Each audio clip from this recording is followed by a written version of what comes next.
This is incredible. We're very proud of that call. When I speak to a foreign leader, I speak in an appropriate manner. Now, we're also doing trade deals with China, and we're doing deals with a lot of people for the country. So I'm not looking to insult people, I can tell you that. But we could probably find that out. Would you be more willing to do a trade deal with the Chinese if they investigate Biden? No, it has nothing to do with it. No, I want to do a trade deal with China, but only if it's good for our country. And it could happen. As you know, they're very much coming over next week, as I understand it. So I'd like to do a trade deal with China, but only if it's a great trade deal for this country. One thing has nothing to do with the other. Do you want the House to proceed with an impeachment inquiry at this point, an official impeachment Well, inquiry? I wouldn't mind, because we have no rights. The way they're doing it, they've taken away our rights. So if they proceed, and, you know, they'll just get their people, they're all in line, because even though many of them don't want to vote, they have no choice. They have to follow their leadership. And then we'll get it to the Senate, and we're going to win. The Republicans have been very unified. This is the greatest witch hunt in the history of our country. So we beat the one that started immediately. We went through 2 years of Mueller, and that came out like a 10. It came out perfect. And a few days go by, and they start this nonsense. And this is just as ridiculous. So the Democrats, unfortunately, they have the votes. They can vote very easily, even though most of them, many of them, don't believe they should do it. And I do believe that because of what they're doing with Pelosi and their real leaders, AOC +3, that's their real leaders. I really believe that they're going to pay a tremendous price at the polls. And we saw the first glimpse of it 2 weeks ago in a great state, North Carolina. We saw a great glimpse of what's going to happen. Because in North Carolina, we had 2 races. One gentleman, Dan Bishop, was down by 17 points with 3 weeks to go, and he won easily. And the other man, as you know, Greg Murphy, was up by a very little bit, and he won by a massive amount. I don't know, someplace in the 20s, 20% or something, maybe higher. So I think you got your first glimpse of what's going to happen. And the big key is that I have to campaign there. But if you look at what happened in North Carolina, 2 races, we won both of them, and we won them easily. And one was almost tied, and the other one was a big lead, and that one turned, and the tie became a landslide.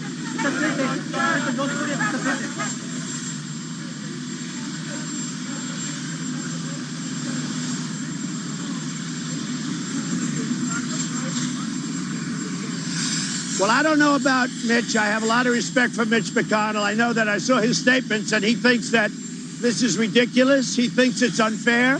I saw his statement yesterday that he put out where he read my phone conversation, and he thought it was a wonderful conversation, and it was. But see, the Democrats don't talk about that anymore. They try and go to other things. These people are looking for anything they can get because they know they're going to lose the election. And we're in election season now. For them to be doing this now, it's never been done. What? U.S. is talking North Korea in Sweden right now. What do you expect?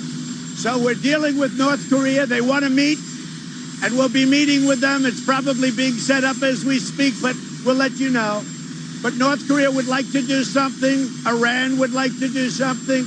We have a lot of countries in a very good position right now, despite the witch hunt, which hurts our country and it hurts America.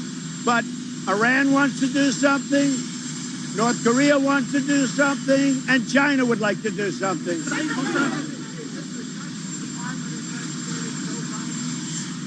I don't know. That you'd have to ask. Is the Justice Department investigating Joe Biden? Well, that you'd have to ask Attorney General Barr.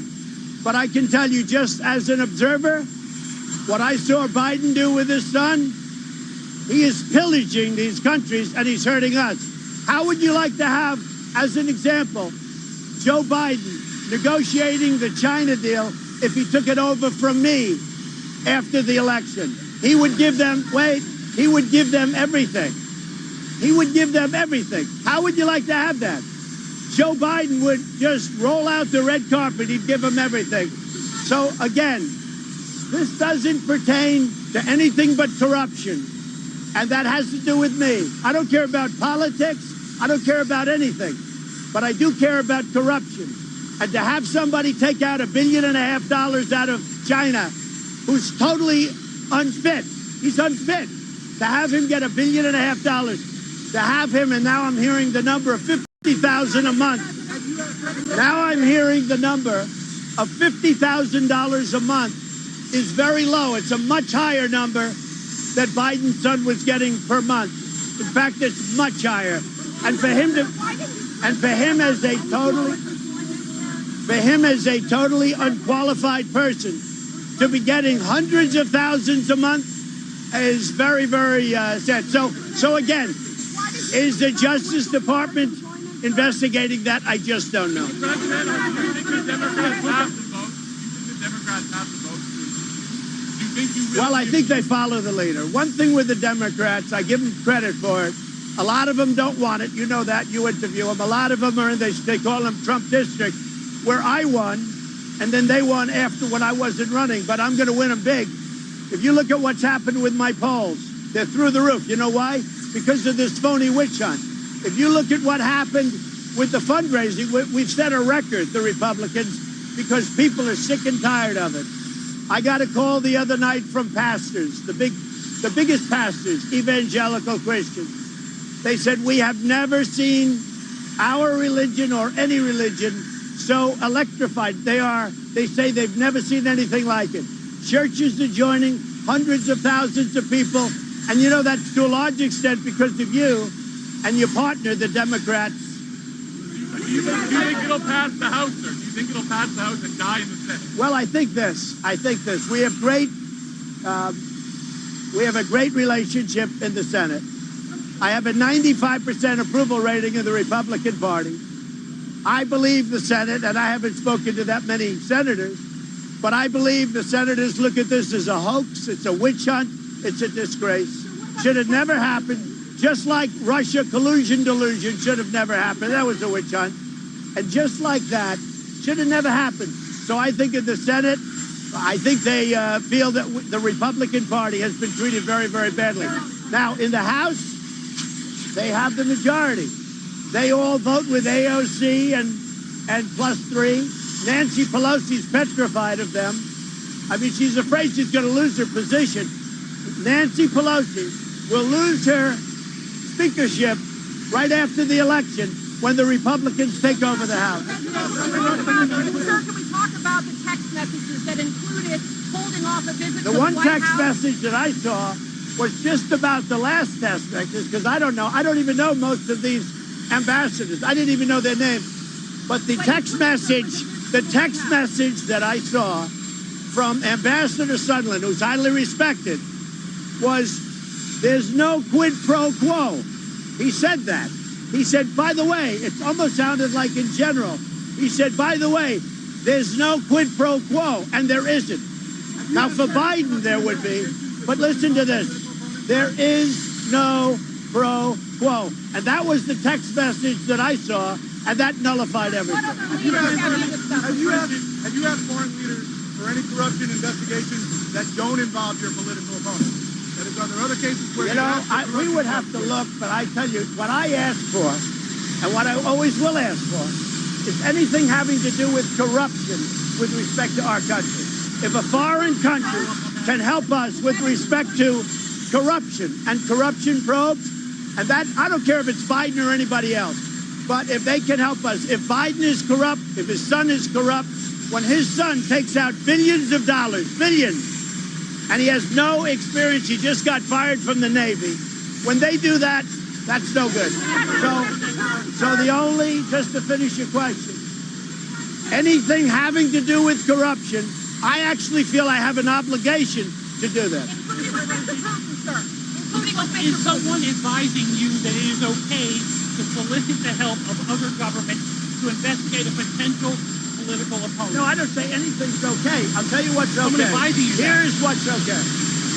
If we feel there's corruption, like I feel there was in the 2016 campaign, there was tremendous corruption against me. If we feel there's corruption, we have a right to go to a foreign country. And just so you know, I was investigated. I was investigated. Okay, me, in my campaign, I ran, I won. I was you won't say that, will you? I was investigated. I was investigated, and they think it could have been by UK. They think it could have been by Australia. They think it could have been by Italy. So when you get down to it, I was investigated by the Obama administration. By the Obama administration, I was investigated.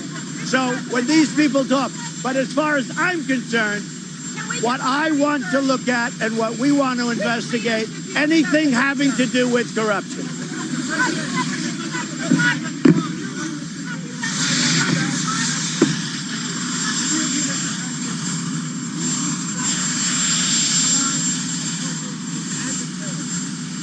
I view China as somebody we're trying to make a deal with. We have a very good chance of making a deal with. We've had good moments with China. We've had bad moments with China. Right now, we're in a very important stage in terms of possibly making a deal. If we make it, it'll be the biggest trade deal ever made, if we make it.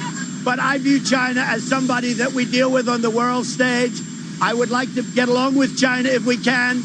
And if we can, that's great. If we can't, that's okay, too. But what we're doing is we're negotiating a very tough deal.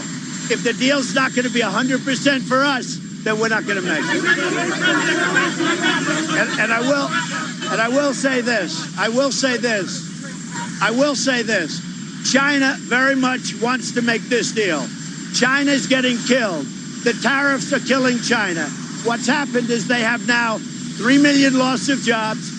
Their chains are broken up. If you look at their supply chain, it's a disaster. Companies are going to other countries, including us. China right now is a total disaster.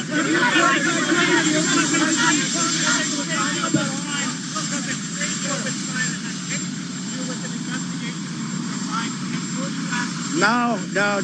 Let me tell you. I'm only interested in corruption. I don't care about politics. I don't care about Biden's politics. I never thought Biden was going to win, to be honest. I picked somebody else a long time ago, and we'll see what happens. But I never thought Biden was going to win. But I don't care. I mean, frankly, if he won, I'd be very happy. I think it'd be an easy opponent. But I never thought Biden was going to win. I don't care about politics. But I do care about corruption. And this whole thing is about corruption. This whole thing is about corruption.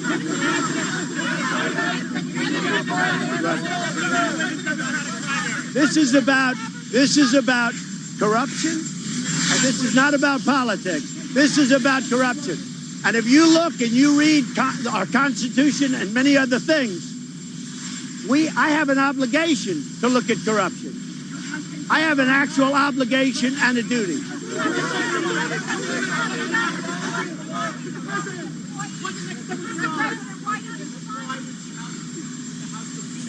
What? Are you going to cooperate with the House? I don't know. That's up to the lawyers. I know the lawyers think they've never seen anything so unfair. They've never seen anything so unjust. I've been president now for almost 3 years, and I've been going through this for almost 3 years. It's almost become like a part of my day. But in the meantime, we have the best economy we've ever had. We have the best job numbers we've had in 51 years. The best unemployment numbers that we've had in a half a century. The best numbers that we've ever had. African American, Hispanic American, Asian American, women, everything. We have the best numbers that we've had in many, many, many decades. And you know what? People understand that. People are working. They're making money. If you look at one very important number that was just announced, wages up 3%. That's unheard of. That's unheard of. So it's a great thing.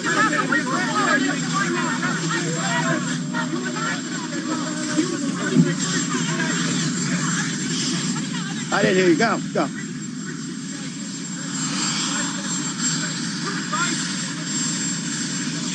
We're investigating corruption. We're not investigating campaigns. I don't care about his campaign. As I said, I didn't think, and I don't think Biden's going to win. All right? I don't think. And maybe to answer your question, when you say who is going to win, I'd rather not make a prediction, but I do have a feeling about somebody. But I didn't think, because I've watched Biden over the years, and Biden is not the brightest person. I never thought he was going to win. I never felt he was going to win. If you look at his other two campaigns, he was a 1%er. He got very few votes. He got taken off of the garbage heap by Obama. Obama took him off the garbage heap. So it's one of those things.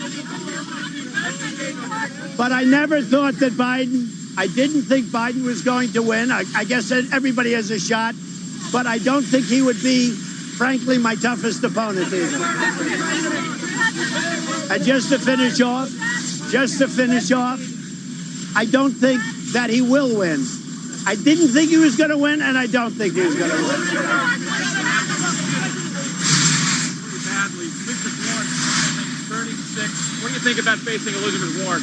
It's fine. I mean, it's fine. She's a socialist and maybe worse than that. But we'll see. I haven't seen his poll numbers. I haven't seen Biden's poll numbers.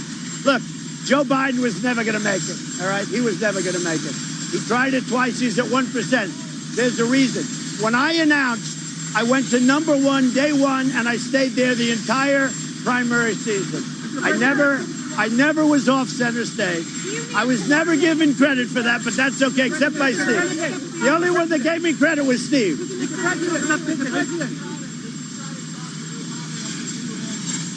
Who? No, they were trying to set up a meeting, but he wanted sanctions lifted, and I said, you must be kidding. We had no interest. Rouhani wanted a meeting at the UN. We did talk. I didn't speak to him personally, but our sides talked. He wanted sanctions lifted or partially lifted, and I said no. Mr. President, Democrats say that you are using the socialism in Venezuela for your political campaign. We're watching Venezuela very, very closely. The people are suffering, and we are watching it very closely. We're also giving big aid to Venezuela. Now, one thing. I'm now going to Walter Reed Hospital. We're going to be giving out 5 Purple Hearts to unbelievably brave young people. And I'm going to meet you. Some of you are going over. I don't know. I think some of you are going over. So we can talk further over there. Although when we're there, I would like you to respect the process. We're giving out Purple Hearts to very brave people, wounded warriors, people that have been, they're just incredible people. And I'm going to be back here in probably 2 hours. Thank you. Good job. All right, that's a combative President Trump talking about the impeachment inquiry. Obviously, trade, the jobs number says that a request for a Chinese investigation about the Bidens is not related to a trade deal. He did claim that wages were not growing when he was running for president. That is false. Says a deal with China could happen ahead of the talks next week, of course. Eamon Javers, as we're at session highs here, you did ask him about whether he'd ever called for an investigation about someone who was not a political opponent, and he said, we'll have to check. Yeah, that's right, Carl. It can be hard to hear some of the questions out there, but I did ask him if he's ever called for a corruption investigation with a foreign leader of anybody who's not a political opponent of his, and he said, well, we'll have to look into that. The president not offering any specific example of any case where he's asked a foreign leader for a corruption investigation of someone not a political opponent of his. So we'll see if the White House can offer any details on that. I also had the chance to ask him about the China trade negotiations, given his statement yesterday that he wants the Chinese to investigate the Bidens. I asked him if he's more likely to do a trade deal with the Chinese if the Chinese government investigates the Biden. He says no. He says the two things don't have anything to do with one another. And I also asked the president what he said to the Chinese about the Bidens. There have been reports that he mentioned the Bidens in a phone call with Chinese leadership. He said, I don't know. And he asked me if that call was back in 2017, sort of intimating there that he doesn't remember that particular conversation. So the president's saying he doesn't know what it is that he said to the Chinese leadership about the Bidens, if anything. So just a wide-ranging press availability there. And Carl, as you say, you can just tell the combative mood that this president is in right now with this impeachment inquiry heating up on Capitol Hill. Eamon, thank you. Stocks are at session highs right now. The Dow is up 233 points in what's been really a wild week, very volatile week. We've got a special Santelli exchange just ahead meantime, and former Council of Economic Advisors Chairman Ed Lazier is going to sit down with Rick next. Stay with us. The problem with traditional cotton sheets is that they trap heat and moisture. Today, your information is more exposed than ever. When you shop, sign in, or browse, you could be vulnerable to cybercriminals. More online threats demand more protection. That's why new Norton 360 provides multiple layers of protection, combining device security, secure VPN, password manager, and cloud backup all in one solution. Get new Norton 360, starting at $24.99 for the first year. You love TuneIn for live breaking news from CNN, MSNBC, Fox, CNBC, and more. But when you can't catch your favorite show as it airs, it might just be a click away as a podcast. Search your favorite news station to explore all the on-demand news shows on TuneIn. Like what you're listening to? Want to make getting back to it easier? Use the favorite button to keep track of the stations and podcasts you love on TuneIn. Just tap or click the heart icon to add it to your favorites. Then find all your go-to audio under the Favorites tab. Pretty easy, right? Catch the latest news as it happens with MSNBC on TuneIn. From American politics to global events, when breaking news hits, you'll never miss a moment again. Search MSNBC on TuneIn to hear the latest. From the TuneIn Studios, I'm Fonseca with your daily sports update. A lot of playoff action happening today. We've got Game 1, Rays-Astros. This one's at 2:05 p.m. Eastern. Game 2, Cards at the Braves. This one's at 4:37 p.m. Eastern. And then we got Game 1, Twins-Yankees. This one's at 7:07 p.m. Eastern. And then we've got Game 2, Nationals-Dodgers, 9:37 p.m. Eastern. If you want to catch all these games and find them, search MLB so you don't miss a moment of the action. That's your TuneIn Sports Update. Deep left center field. A grand slam! October baseball is here, and TuneIn Premium is your ticket to the 2019 MLB postseason. Featuring the home and away feeds for every game, TuneIn Premium delivers every call of the ALCS, NLCS, and the 2019 World Series through the voices of the local radio broadcast teams. In the air, left field and deep. He's at the wall! Now until a new champion is crowned, hear every play of the 2019 MLB postseason live on TuneIn Premium. Upgrade today. Stocks up 220 on the Dow. Let's get to Rick Santelli, a special edition of the Santelli Exchange. Rick. Yes, thank you, Carl. You know, Ed Lazier, my favorite economist, chairman of President George W. Bush's Council of Economic Advisors. Ed, welcome. I'm going to get right into it. I really need you to divine some of the very counterintuitive variables inside this report. Markets seem to think it was a positive. Jobs were okay. I think they're jobs light. But let's start out with two areas. Wages, unchanged month over month. That's the lowest level since October of 2017. And if we look at year over year, 2.9, weakest year over year change since July of 2018. And of course, the 50-year low in the unemployment rate. Discuss those. Okay. Well, a few things. First, let me just give you a couple more numbers, and then I'll come back to yours, particularly the wage one that you talked about. One of the good numbers that hasn't been talked about is the employment rate. That's now up to 61%. Many economists are thinking that's about the peak given demographics. Before the recession, it was at 63.5% because of so you're talking employment to population, EPOP. You're talking EPOP. EPOP. Okay. Exactly. Yeah. And that's, most labor economists think that's probably the best indicator. Anyway, that's good news. The jobs numbers, as you said, they weren't spectacular, but we're at about 157 over the last 3 months, and that is still considerably above population growth. So what that tells us is that the economy, the labor market is still heating up relative to what we need to keep up with the number of new people coming into the labor force. So again, not bad. And that number is up by, it's still about double what we need. So still not too bad. Now, you mentioned wages, and I think that's the important one. The wage number, as you point out, was not spectacular. It's 2.9% year over year. I don't worry too much about month to month because there is some volatility in that. But the way I would think about it is, how does that compare to productivity plus inflation? Because that's the number that you want to think in terms of. The number that we should have in mind is we should be growing wages at productivity rate plus inflation. Right now, we're a bit shy of that. So productivity has been up this year. And what we tend to find in labor markets over the business cycle is that things move with a bit of a lag. So I guess the only way I can calm your nerves, Rick, is to say be patient. Hopefully this stuff will catch up. We are at a level consistent with productivity and inflation that we saw over the previous 2 years. So we still have time. But again, I don't disagree with you. I wish those numbers were higher. All right, now when it comes to JOLTS, never anybody's favorite, but boy, it has been on a tear the last couple of 3 years. It's just like a 45-degree line up, and it peaked about 7 or 8 months ago, and we're down about 5% off the highs. But the highs are dramatic highs, and you pair that with Kate Rogers today, and I know this is anecdotal, but it's a big anecdotal issue. I sent you the transcript. Samsung plant in South Carolina wants to hire a lot of people it can't find. Right. We don't talk about that dynamic much since the slowdown. Equate that within the slowdown in the jobs report. Are there still lots of jobs that need to be filled and we just don't discuss it as much?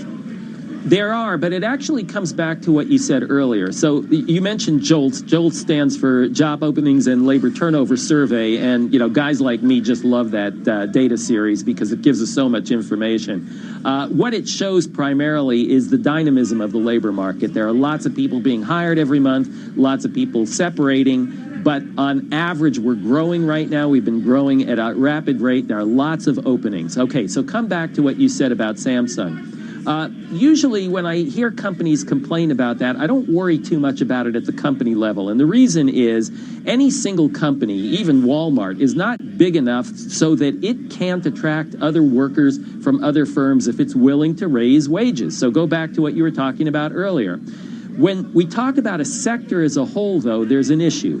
And I think one of the big problems that we've had in the economy and in this country is that the whole bottom half of the wage distribution is not getting the skills necessary to keep up with a modern economy. And that's going to be a fundamental long-run problem for us. So the complaints that Samsung and others are voicing is, again, it does have merit when we think about it as a sector as a whole. And I think we need to revisit that, think about our educational structure, and perhaps take some lessons from Germany, Switzerland, and Austria, which train their workers for labor force jobs that they're going to actually have.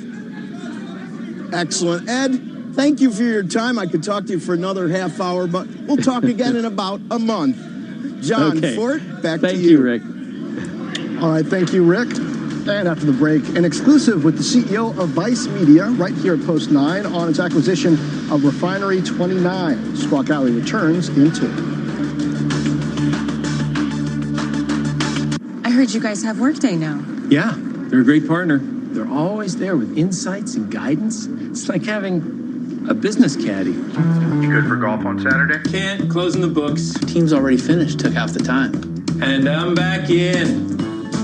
There's an opportunity in New York.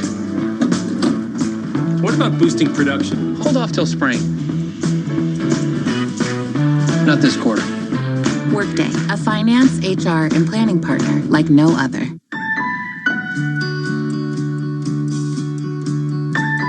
There are things we would change about work, and there are things we wouldn't. When work is worth it, work is worth it. Work can be closer to home, pay more, make us proud. Career Builder. Work can work. Find your work at careerbuilder.com. Now, was your first experience in a car? Partially. Jay feels right at home with Martha Stewart. You were the good girl. Jay Leno's Garage. All new Wednesday, 10 Eastern. CNBC. Get yours. CNBC on Apple TV. Now, even better. Watch business news live with a daily free preview. Plus, access market updates, exclusive features, and your favorite primetime shows. Discover the new CNBC app on Apple TV. Some things are hard, like being a rookie mascot on a losing team that takes it out on you. Hey, the Lions. Luckily, some things are easy, like getting life insurance from Ethos. With Ethos, you get a 10-minute online application that respects your time, a price that considers your budget, and a policy that fits your life. Protecting your loved ones has never been easier with Ethos. Start your 10-minute application now at ethoslife.com. Guys, it's not if you win or lose, it's how you... Ethos, affordable term life insurance built with you in mind. Is your credit card debt stressing you out? Take control. A personal loan could help you crush high interest rates and reduce your monthly payments so you can get out of debt faster and save money. Whether you're a credit stud or a credit starter, at Credible.com, we help you find great rates from multiple lenders. In 3 minutes, get actual pre-qualified rates. Have the money you need as quickly as tomorrow and start living your life. Visit Credible.com to see how much you could save. Welcome back. Just getting a quick look at the major averages right now. We're at session highs. The Dow is up 234 points in what has been really a whipsaw week for stocks. Keep in mind, though, still poised to end the week down 1.5%. Similar story for the S&P as well, which is up nearly 1% right now. The NASDAQ is actually poised to finish the week higher where it currently stands. But we'll continue to keep an eye on those. Every sector is in the green except for energy. Meantime, Vice Media shaking up the media landscape once again, acquiring Refinery 29 in a deal worth about $400 million. Joining us now in a CNBC exclusive is Vice Media CEO Nancy Dubuque at Post 9. Thanks for joining us. Thank you for having me. Let's talk a little bit about the details of this deal, why you're buying Refinery 29, and what it means in terms of the revenue picture for Vice Media. Great, thank you. We're really excited about the brand. I think it's incredibly complementary to what we are already doing at Vice. Additive to our digital business. What that team has done in terms of building out their own franchises, their originals business, their experiential business with 29 rooms, I think is a great complement for Vice. Obviously, it's a very female-driven business, which is complementary to the business that we already have. And given that we are also global in our nature at Vice, it's a great opportunity for us to be able to take them into some of the other countries that we already reach. There's a number of reports out there that say that this deal, cash and largely stock, it values Refinery 29 at about $400 million, but that the valuation for Vice now is $4 billion. Is that right? That's all speculative. Valuations are speculative in nature. I think that people like to talk about our valuation because what we do know is that we're the largest, digital media company out there, and that will set the market in a merger environment. What we do know is that we're differentiated in this space, and it's very, very difficult to replicate what we've been able to do. And so, a valuation is a point in time, and we don't comment on what that'll be until it's relative to a sale or a public offering, which is not what we're doing right now. Vox and New York Media just got together a few days ago, and we keep hearing that these consolidations, these get-togethers, they're not out of necessity, they're out of opportunity. But the overall environment would seem to suggest different. Facebook and Google have just been wringing a lot of profit out of digital advertising. It looks like companies are looking for other revenue streams like e-commerce, which Refinery 29 has.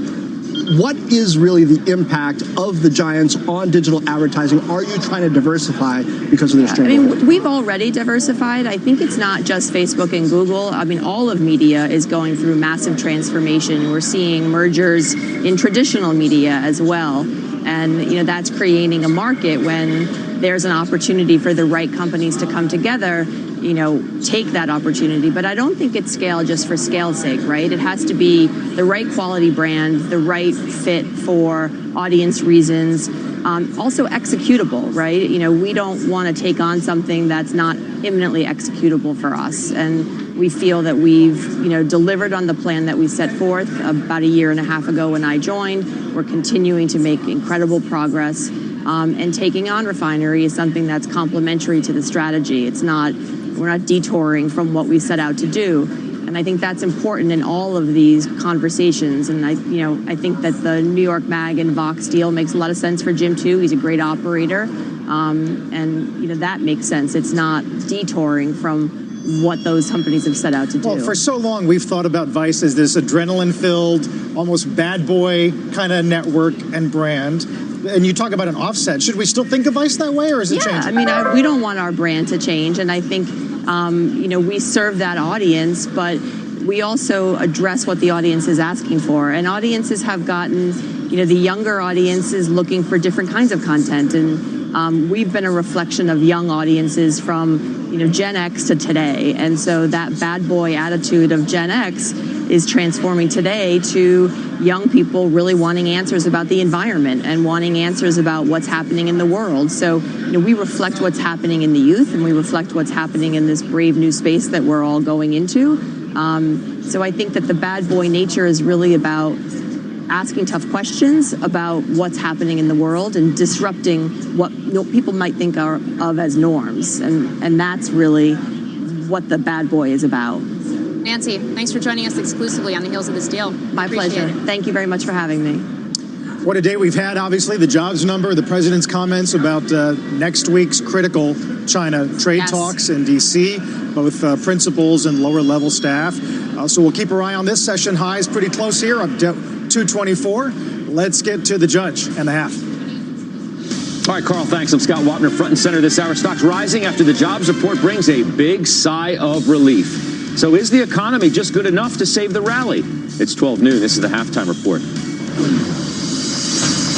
The American economy still adding jobs.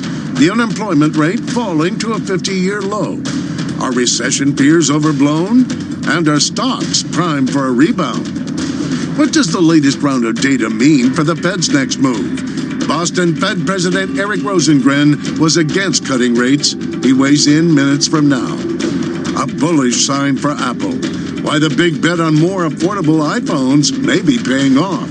Halftime report starts right now. Welcome. It's good to have you with us today on this Friday. Our investment committee, Joe Terranova, Stephanie Link, Josh Brown, Shannon Sakosh is here, the chief investment officer at Boston Private Wealth. We get right to the market. Stocks are still on pace for their worst week in a couple of months. They are significantly higher, though, this hour after the jobs number came in slightly lower than expectations, not as bad as feared, however. And Josh Brown, you told us yesterday that we were due for a bounce, and I guess we are getting it today. Yeah. Nice reversal yesterday, too, by the way. Yeah, I just, you look at when you get that oversold on the components of the S&P. Yesterday I had pointed out only 8% of S&P names were above their 10-day moving average. That is an extreme negative downturn for the market, and everything gets washed out. Historically, we've been able to bounce from that degree of oversold across the market. The other thing is that a lot of the concerns from earlier in the week have been invalidated, and the jobs report is just the latest example of that. So we get really negative on a data point, and there's no reason why we shouldn't. I get that. But then you say, hey, it looks like unemployment's still solid. We can nitpick about the pace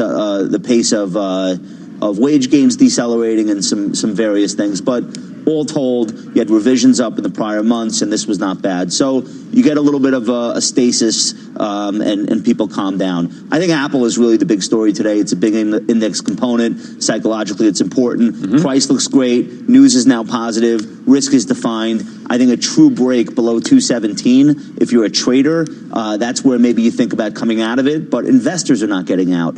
And today, the more buyers and sellers thing has never been more apt. Joe, 232 is the 52-week high. Josh's point on Apple. Well, you're not all that far away on this report that they're ramping up iPhone orders. Yeah, Josh is spot on both on the rebound that we got in the market and also on Apple. 217 rather for a trader is exactly the price stop that you want to look at. I mentioned that I purchased the stock on the belief that we're going to break out and make all-time highs, and I believe that's going to happen. I think now you have an even more well-defined point of reference at 217, but I think overall the market continues to go to a lot of different places. I wish I listened to myself when I said that a year ago. It just keeps going to a lot of different places, and it ultimately, Scott, just ends up nowhere. And it's you talk to the trading community, to be a trader in this market right now, wow, that is a really difficult endeavor, because yesterday you were as a trader thinking that the market was going to break down and deteriorate further. Here we go, snaps right back once again. So less decisions seem to be the right decision as it relates to the marketplace. sorry. Go ahead, finish. And continuing to carry full exposure, but in a diversified way to equities, not highlighting technology over utilities, REITs, or healthcare, just having a broad mosaic of all, that seems to be the right strategy in a spinning your wheels market. How about, Steph, the question we ask at the top of the show, is the economy now, is it just good enough to keep the rally, if you want to call it that, going? You're still, what are we, 4 or 5% from the highs? Yeah, you're not going into a recession. That's what today's numbers actually show, in my opinion. And I actually don't think much changed from the report today. But I feel a little bit better because I was bracing for a really bad number. Yeah, I think everybody was. Yeah, of course. You already have a manufacturing recession. You have a slowdown in growth in the services sector, which is critically important. The last thing you wanted, if you were bullish stocks, was to have a really negative jobs report. Now, look, the private sector jobs was very disappointing, worse since the second quarter of 2012, and wages were disappointing. But non-supervisory wages were up 3.5% annualized. So it's not all bad on the wage front. And I would say the revisions actually made me feel better. So overall, I feel good. I don't think this dissuades the Fed from doing whatever they think they should do. Obviously, the market wants them to cut in October, 90%. Maybe I think that fell to about 82% probability.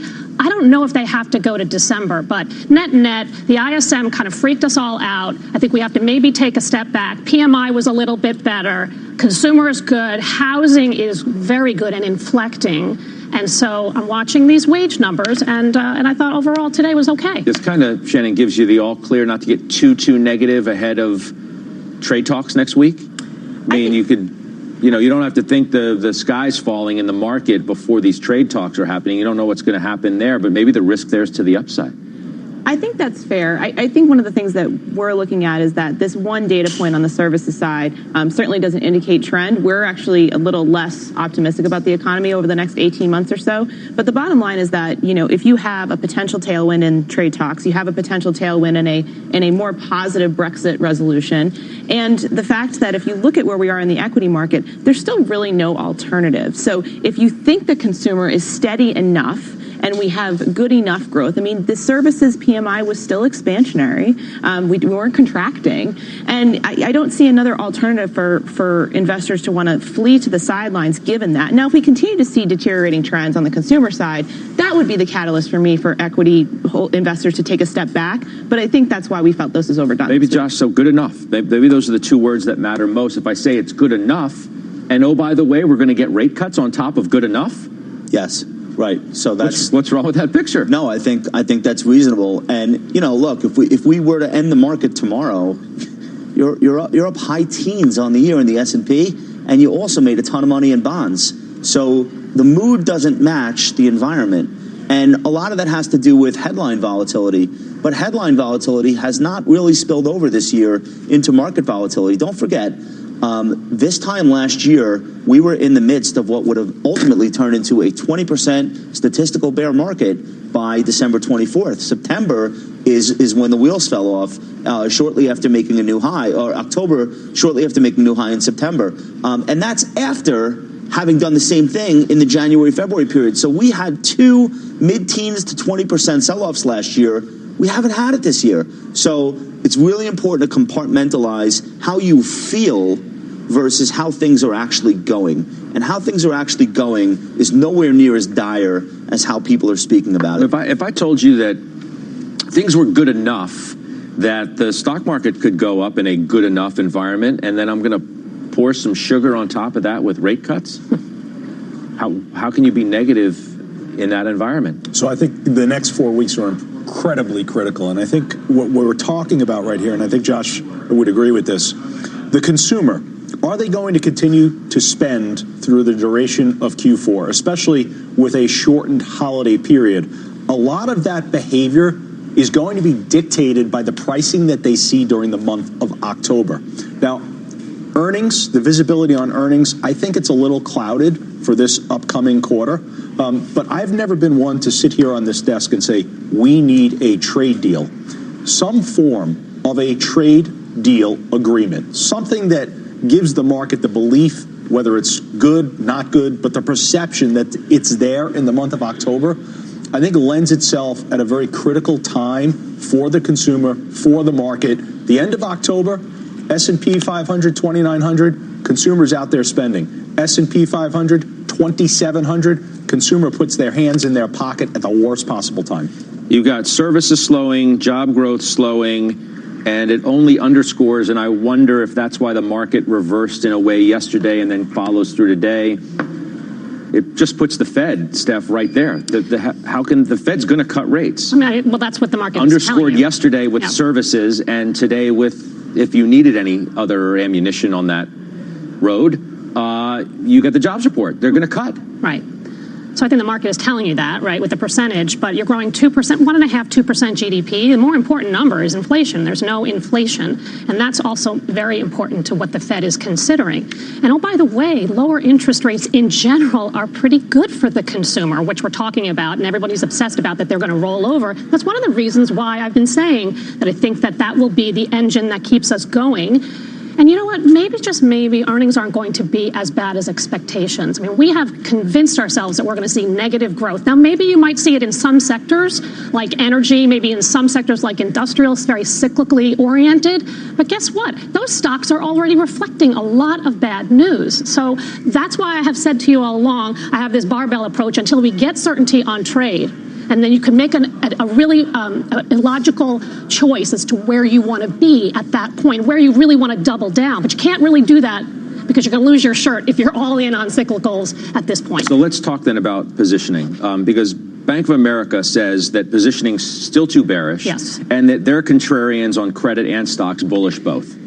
I mean, you look at utilities, look at staples. They ahead of themselves, or is that a reasonable strategy to have? I mean, I think that the defensives are very much ahead of themselves, but you have to have a few. They're just very, very expensive, in my opinion. Look, there was nothing wrong with Pepsi's quarter yesterday, not at all. I mean, 4.5% organic growth. They're reiterating guidance. They're giving you a 2.5% dividend yield, but the stock trades at 25 times.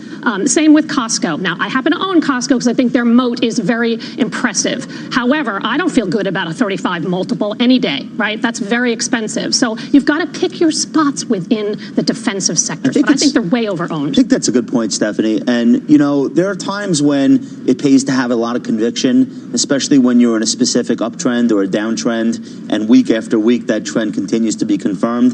That is not the environment that we're in right now. This is a very mixed bag. I like to pull the lens back a little bit, look at weekly charts, and when you do that, you see a lot of things that don't seem like they should go together.